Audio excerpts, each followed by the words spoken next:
Velkomin í nýjan þátt af Þeirra Ísland. Í fyrri þáttum herðum við í námsmönnum og fyrrum námsmönnum sem komu til Íslands vegna háskólanáms. Í þessum þætti ætlum við að vikka sjónarhornið og horfa til þeirra fjölmörgu innflytjenda sem koma hingað beinlínis til að vinna vegna maka, kærustu eða kærasta eða voru landflótta. Það ekki eftir neinu að bíða.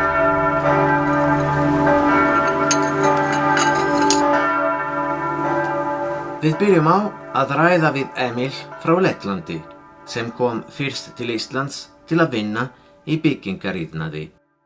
I am from Latvia. I've been living there all my life in a small town, and this is the first time I've been living in a city. What surprised me most about Iceland was the mountains. I've never seen mountains before, like in Latvia. So, what I like most about my job is that I'm alone for a lot of the time. I'm kind of a loner, so I'm pretty happy with that. Iceland has given me a lot of loneliness and more than I've asked for. I met my girlfriend in kindergarten. We've known each other ever since. Right now we're living on a first floor. We like it, but one thing is that the walls are very thin and we can hear everything our neighbor is doing. That's the only problem. Vladimir kemur frá Serbíu. Hann orðinn búinn að vera á Íslandi í mörg ár. Ég á marga vinir sem Íslendingar. Svo ég þekki fólk frá Rússlandi og Lettlandi og Pólandi. Að mörgu leyti ég get segja líka fyrir okkur útlendingar að Ísland að connect people. Þannig það bara mitt reynsla frekar góð miðað við því, sko. Ég bara veit að mestu leyti útlendingar í fyrsta nokkur ár eru með lægri laun en Íslendingar og eru að vinna aðeins meira, en það lagast með tímanum. Það svolítið aðkoma til landsins. Sumir Íslendingar sem eru að mestu leyti voru á námi í öðru landi eða í útlöndum voru kannski að vinna lífa þarna, eru aðeins öðruvísi að horfa á okkur útlendingar sem eru komnir og eru meira opin og meira svona friendly við okkur og eru tilbúin að bjóða okkur tækifæri. En sem mjög mikilvægt í raun og veru fyrir sérstaklega vel menntu útlending sem komin til landslýs áður að læra íslensku að fá tækifæri til að sýna hvað get og til að komast í einhvers sambærilega starf miðað við menntun sig. Þetta stærsti vandamál annað útlendingar. Sumir útlendingar koma til landsins vegna þess að þeir hafa orðið hlutskarpastir í samkeppni. Það á við Nicola fiðluleikara frá Ítalíu sem ásamt Sigrúnu Edvardsdóttur gegnir stöðu fyrsta konsertmeistara í Sinfóníuhljómsveit Íslands.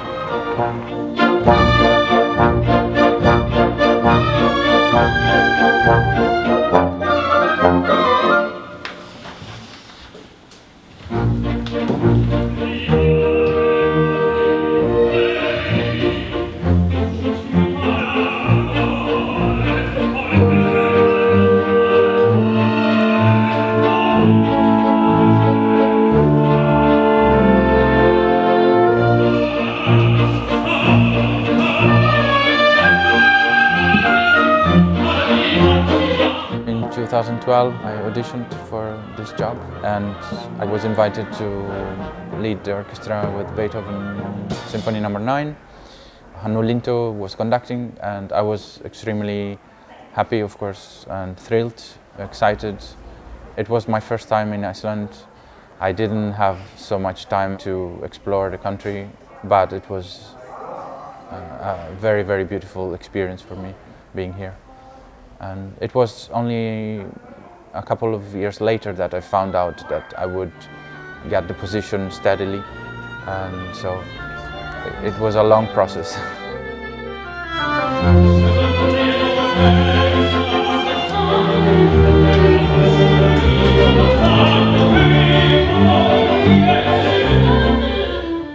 After having played in Vienna and Rome for many years, it was a very refreshing experience to be here because I felt that there is much more freedom of interpretation in a way. People are very open-minded and they don't stick so much to a special tradition of how the works should be played and didn't necessarily believe in just one truth.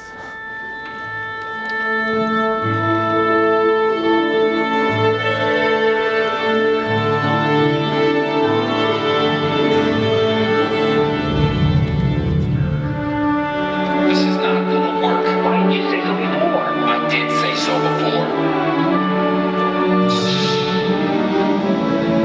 Recently we have performed Star Wars as a soundtrack of the movie.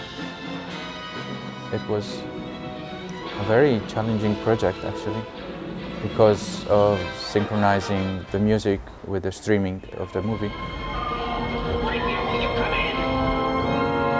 Yeah, something must have happened to them. See if they can catch it. Hurry!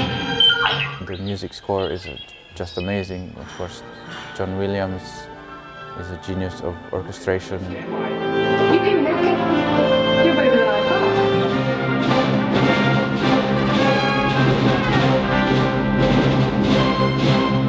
And it's really great to play these big themes together with the movie.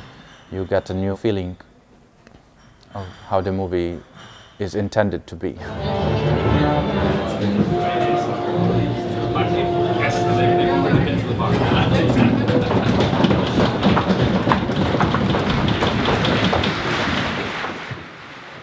Við höldum kunnunar liðangrinum áfram með því að heimsækja 3 blandaðar fjölskyldur. Fjölskyldu Marinu sem kemur frá Portugal, fjölskyldu Asako frá Japan og fjölskyldu René frá Ítalíu. Ég heiti Asako, ég er frá Japan. Ég kom til Ísland vegna ástarinnar. Yngri sonur minn 18 ára og hann heitir Aron Daði. Og þetta maðurinn minn, hann heitir Steinar og það mjög skemmtilegt að vera gift Íslendinga, sérstaklega þegar við skilum ekki hvort annað bandar. Maður bara orfa svona gátaður. Sambandið var best í upphafi, þá skildum við ekki hvort annað. Já, þetta var svona eiginlega meira body language. Það svo margar svona misskilningar sem ég gerði þegar ég var að reyna að tala íslensku.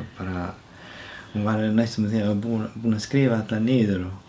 Ég sé eiginlega eftir ég hafi ekki gert það. Það var alveg stórkostlega fyndið. Og ennþá. Og við bjuggum til fullt á orðum. Já. Til dæmis þegar matur var útrunnið. Við segjum matur var best fyrir. Það var orð sem var þarna sem ég skildi. Það var best fyrir. Best fyrir. En núna þarf að fara á tónleika. Áttu gaman að skami. Bless. Bara tónleika. Takk fyrir að taka þátt. Mér finnst Íslendingar eru ekki allir en margir eru mjög uppteknir og það alltaf eitthvað að gera. Þau geta ekki alveg slakað á. Þeir eru rosalega uppteknir sko. Það íþrótt og það fara út með þessi vinnur og fjölskyldumót og ég veit ekki hvað. Maður sé ekki þau. Íslendingar eru meira uppteknari núna heldur en þeir voru. Ég get alveg sagt það og svona meira stress. Nei, ég þarf að gera þetta núna og þetta. Svo líka með vinnurnar. Þegar ég stundum í 2 eða 3 vinnum. Það mjög mikið. Það mjög mikið sko. En ég veit ekki, það bara einhvern veginn sem Íslendingar gera.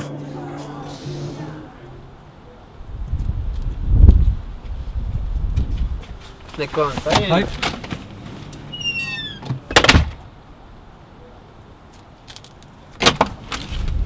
Bye.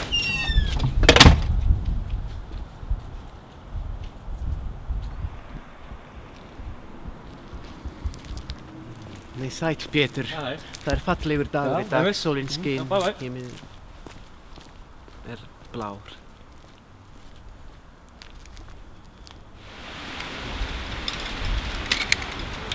Nei, sæll Pétur. Ég var að hugsa að fara Ég kemst ekki, það brjálað að gera. Ég er í 7 vinnum. Ég er bókari, ég er jógakennari, ég er lögfræðingur, ég er flugþjónn, ég er þjónn, ég er tannlæknir og ég er leiðsögumaður. Seinna. Viltu vera Íslendingur? Fáðu þér auka vinnu. Það sem ég upplifi hér betur, þannig að ég upplifi Portugal, sem öðruvísi, kannski hér meira frjálst til að vera sjálf. Ég þarf ekkert að vera mjög upptekin í að hugsa hvað segir nágrannar mína ef hann sé karlmaður heima á mér til dæmis eða eitthvað svona. Það skiptir engum mál hér. Þeir eru nákvæmlega saman um hvað karlmaður heima á einhvað konu sem innleipið ekki. Ég geti fyrir ég. Þegar ég kom fyrst og ef ég var að labba Laugavegi þá allir stara mig og svona fylgist með augum. En í dag þá breytti heilmikið þegar ég labbaði það enginn bara fylgir, ekki í dag. Það fyrsta regla að reyna að tala íslensku. Svo bara, fyrir Ítala myndi ég segja bara að vera aðeins rólegri, ekki æsa sig mikið eins og Ítalir gera. Ítalskasti hluturinn sem ég hef hér heima bókasafnið mitt. Hvað portugalska lút sem ég hef hér heima? Portugalska lút, það bara ég! Ég ekki með neitt hér heim sem svona... Hvað ég segja? I don't have anything Portuguese except my mother.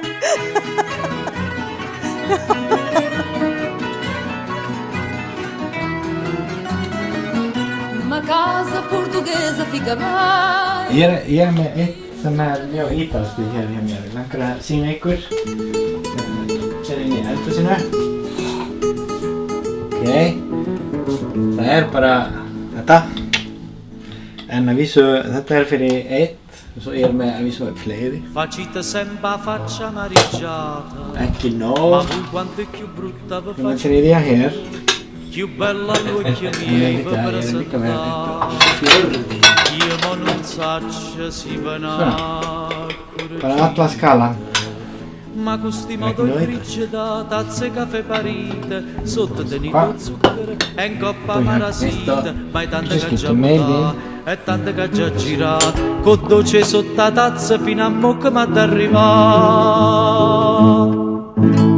Mér finnst vera orðin bæði ítalskur og íslenskur. Og ég segi alltaf við börnin mín að ég segi að þið ekki hálf íslensk og hálf ítalsk. Þið eru al-íslensk og al-ítalsk. Og sjálf núna bráðum næsta ári þá verð ég búin að vera á Ítalíu í 22 ár og á Íslandi í 22 ár líka. Það þessi svona tímamót. Ég sakna stundum svona lyktina af ítalska náttúru. Svona bara öðruvísi lykt. Og kannski öðruvísi grín. Fólk svona gera grín á öðruvísi hátt. En ég fíla líka íslenska kaldæðinni. Það allt í lagi. Eins og gerist í öðrum löndum kemur fólk til Íslands til að sækja hæli. Þetta fólk sem áflótta undan stríði, ofsóknum eða öðrum óbærilegum kringumstæðum. Ramazan ungur maður af þjóðarbróti Hazara í Afghanistan. Eftir að hann missti fjölskyldu sína, flúði hann frá Afghanistan þegar hann var aðeins 17 ára gamall. Eftir langa baráttu fékk hann 4 ára dvalarleyfi á Íslandi. Hazara þjóðin talin meðal þeirra hópa sem sæta mestum ofsóknum í heiminum. A lot of people wants to move from Afghanistan, and that's the big problem, that there is the war. A lot of people is in the risk and they don't have a good life, and they can't live there and they have to move, otherwise they're killed by the Taliban.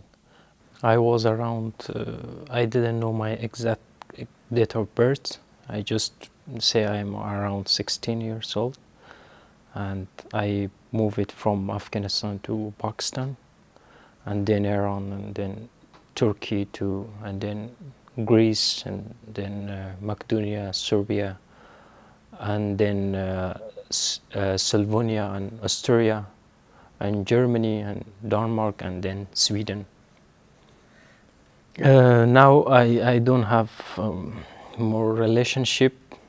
I just have very few persons from relatives, like Facebook in Afghanistan, like Facebook, something like that. But I don't have very close relationship with them. I miss my families, and also I miss my father that it's died a long time ago. Do you have brothers or sisters? Yes. Are they still alive, or have they gone abroad somewhere else? I didn't know a lot because I don't have so much contact, but I hope so that they're alive. Yeah. After trying a lot to stay in Iceland, I got answer yes, and I feel very good about that, and I feel happy and feel just thinking with myself that I will have a good life here, and I can study here, and in the future I will, whatever I want, I want to become a pilot.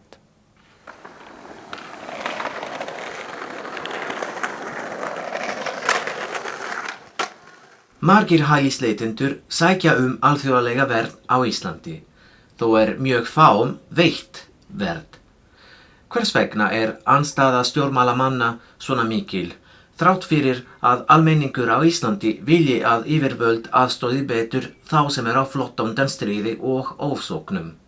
Við ræddum málið við nokkra einstaklinga. In a conversation that I had with a social democrat politician here, I pointed out this exact same discrepancy to her, saying poll after poll is showing that the vast majority of Icelanders support bringing more refugees into the country, yet I don't see anyone in parliament standing up for this. Why is this? And she said something very telling, which is that when you do this, when you stand up publicly as a member of parliament or city council or some sort of public figure and speak out for refugee rights, you become a lightning rod for hate and xenophobia from these very loud people in this very tiny minority. And not everybody can handle the level of harassment that they're forced to endure. Stjórnvöld hafa á undanförnum árum haft þá stefnu að reyna fyrst og fremst að finna leiðir til þess að senda fólk í burtu sem að hingað leitar að vernd. Það vaxandi rasismi á Íslandi í dag. Það vaxandi hræðsla og ótti við útlendinga, við einhverja sem að koma hingað og taka eitthvað af okkur. Og það að fyrsta sem þessir einstaklingar segja þegar þau koma hingað til okkar hvernig get ég byrja að vinna. Ég held að við ættum að taka aftur upp þá stefnu að leyfa þeim sem að bíða eftir niðurstöðu, leyfa þeim að vinna. Og þá hættir ríkið að styðja þig, þá borgarðu sjálfur húsnæði og svona, þarft ekki fjárhagsstuðning. Og ég held að fólki líði betur ef það fær að gera eitthvað á hverjum degi á meðan það að bíða. Og ósamræmi í kerfinu, það langar mig kannski helst að benda á hvernig við lesum Dyflinnarreglugerðina. Hvernig við ákveðum að beita henni.